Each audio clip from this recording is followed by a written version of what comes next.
بسم اللہ الرحمن الرحیم۔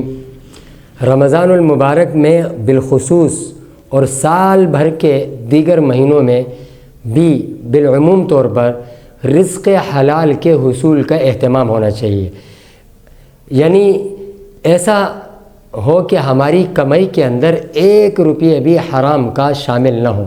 اب حرام کے روپے کون سے ہیں اور کون سے نہیں ہیں؟ جیسے کہ سودی کمپنیاں ہیں، بینک وغیرہ، انشورنس کمپنیاں ہیں، اور یا کوئی دھوکہ دہی فراڈ سے کمائی ہوئی رقم ہے، ناپ تول میں کمی کر کر، ملاوٹ کر کر کمانا، یہ تمام صورتیں وہ ہیں جو آپ کی آمدنی کو حرام کر دیتی ہیں۔ اگر آپ کی آمدنی حلال نہیں ہے یا مکمل آمدنی حلال نہیں ہے، کچھ تو حلال ہے لیکن تھوڑے سے پیسے اس میں حرام کے ملے ہوئے ہیں، تو یہ چیز حدیث مبارکہ کی روشنی میں آپ کے روزے کے اجر کو ختم کر دیتی ہے۔ روزے کا اجر اس کی وجہ سے ختم ہو جاتا ہے۔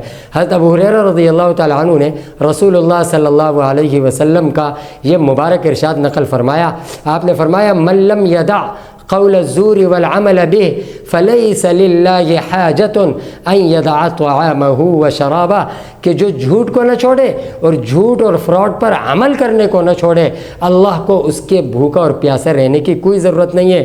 تو لہذا کوشش کی جائے ایسا نہ ہو ہم دن بھر بھوکے اور پیاسے رہیں، شام کو جا کر حرام مال سے افطار کریں اور صبح میں سحری کر کر ہم اس سے نکلیں اور ہمیں روزے کا کوئی حاصل اور کوئی ثواب اجر حاصل نہ ہو۔ یہ انتہائی افسوس والی بات ہے۔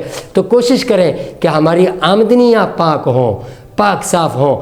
اگر کوئی اس طرح مجبور ہے، کسی کمپنی میں ملازمت پہ لگا ہوا ہے، تو وہ اس رمضان کے سحری اور افطاری کے لیے کہیں سے ادھار لے لے، لیکن حرام پیسوں سے سحر اور افطار نہ کرے، اور رمضان کے اس مبارک ایام میں دعا کریں کہ اللہ تبارک و تعالی وہ شخص جو حرام کے اندر مبتلا ہے وہ رمضان میں اللہ سے حلال ذریعہ معاش مانگے اور جلد از جلد کوشش کرے حرام سے نکلنے کی۔ اللہ اس کی مدد فرمائیں گے انشاءاللہ۔